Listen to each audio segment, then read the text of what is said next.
Welcome back. You're watching Midcap Radar on CNBC TV18. Well, IT services firm Aurionpro Solutions has announced a multi-year agreement with a bank in Sri Lanka, which is valued about $2.5 million. The scope of work encompasses licensing, implementation, as well as maintenance and support. We are now being joined by Ashish Rai, who is the global CEO at Aurionpro Solutions.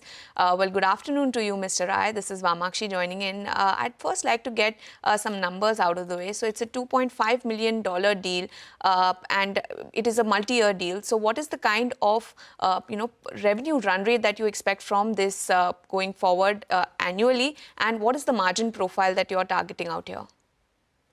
Okay, hey, Vamakshi. Hi, good afternoon, and thanks for having me. Yeah, look, from a number standpoint, it's our transaction banking software, iCashPro.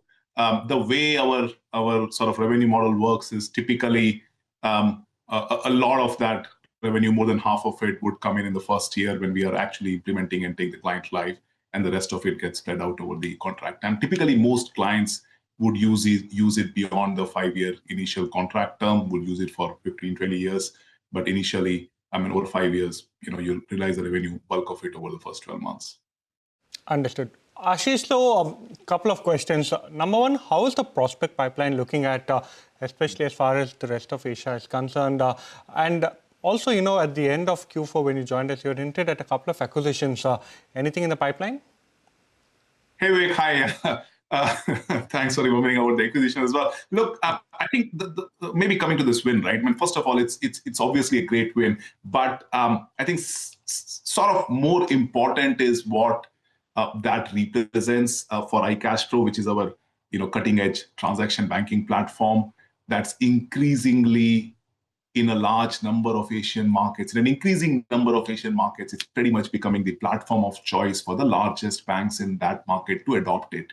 This is obviously a deal in Sri Lanka where we are market leaders by a mile. I think this is the 5th bank in Sri Lanka to choose iCashPro as its transaction banking platform. That points to how competitive it is. But again, in other markets like India, where we announced tier 1 wins like State Bank of India, etc. Saudi Arabia, we announced a couple of wins over the last year. Right, so it's increasingly becoming a platform of choice for the large banks who want to transform their transaction banking operations. And I think that's what the sort of win represents. I think the pipeline is the strongest we've ever seen. Our win rates are, I would like to believe, the strongest amongst the sort of peer group in the market, and we continue to accelerate the business. Banking overall, banking software business, as you'd have seen, has been growing at 40% or thereabouts for the last couple of years, and I think it will continue to grow strongly. The point about acquisitions, we did announce an acquisition in the trade finance space. That was probably a few weeks back, maybe a month back, which is Fintra, a fantastic team, sensational product. We bring it together with our transaction banking offerings to bring together a modern front-to-back trade finance offering out in the market.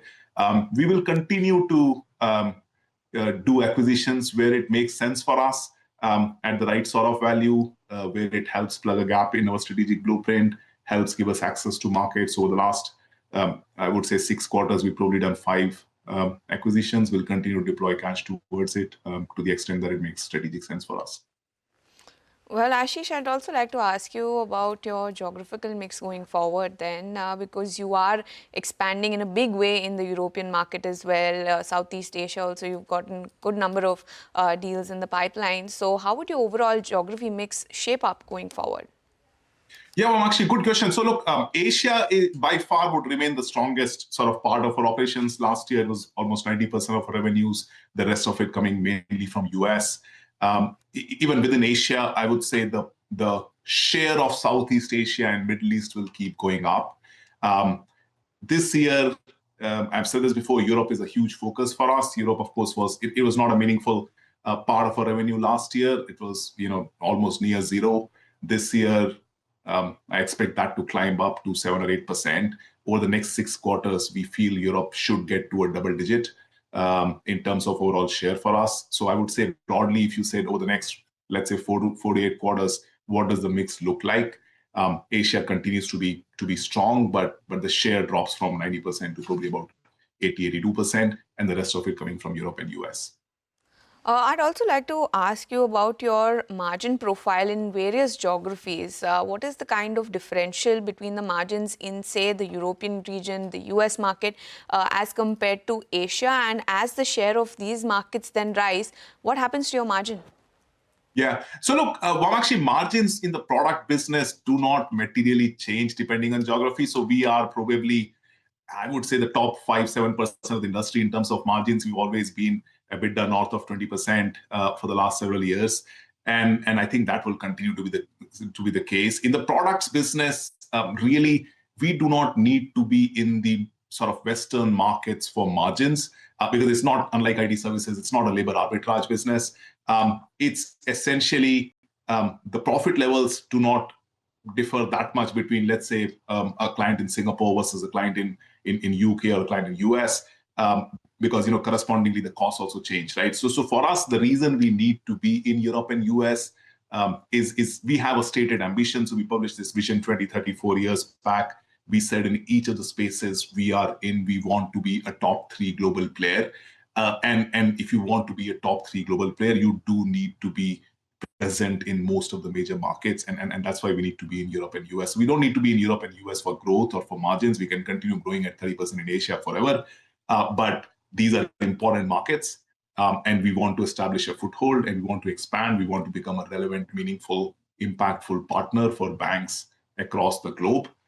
In that sense, Europe, US, etc., interesting markets. I would not set the expectation that the margin profile is going to change meaningfully in either direction because of expansion into these markets. Right. Ashish, I want to quantify a few numbers from you. You're currently sitting at an order book of close to 1,400 crore, giving you a visibility, I believe, of 20% growth over the next year and a half. So prospect pipeline, can you, at the end of this year, incrementally and materially add to your order book? Number two, we understand you're targeting 30% plus growth as far as FY26 is concerned. This includes the contribution from Phoenixes. So with a couple of acquisitions that you have planned, what is the number that you are targeting, at least internally, as far as FY26 is concerned? And what is a sustainable growth rate?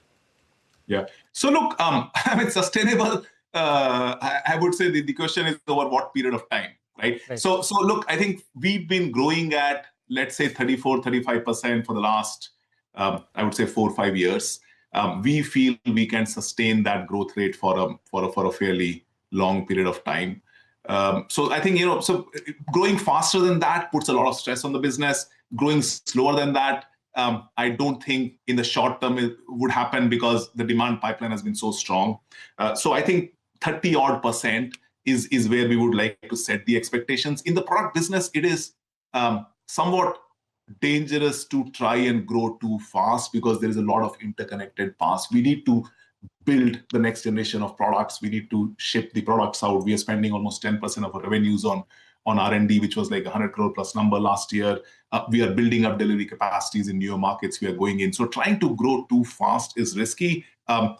Growing slow is a function of demand, which is through the roof right now. So I don't think that is going to happen, right? So I think pipeline, going to the prospect pipeline, it's probably, so we don't publish a pipeline number because I do feel that can mean many things to many people, but it is 50 to 60% higher when we entered this year compared to what it was last year, right? So that points to the strength of demand across the stack, right? Whether it's transit, where we are, one of the strongest players in the closed loop, open loop movement, whether it's banking software on the lending side, we've launched a cutting edge product, transaction banking, we got one of the most advanced products in the market, right? So for most of our lines, we see demand being very, very strong, which means we will try to continue to capitalize on this demand to keep growing strongly, and which is what the sort of 30% guidance is. We've done that for the last 4 or 5 years.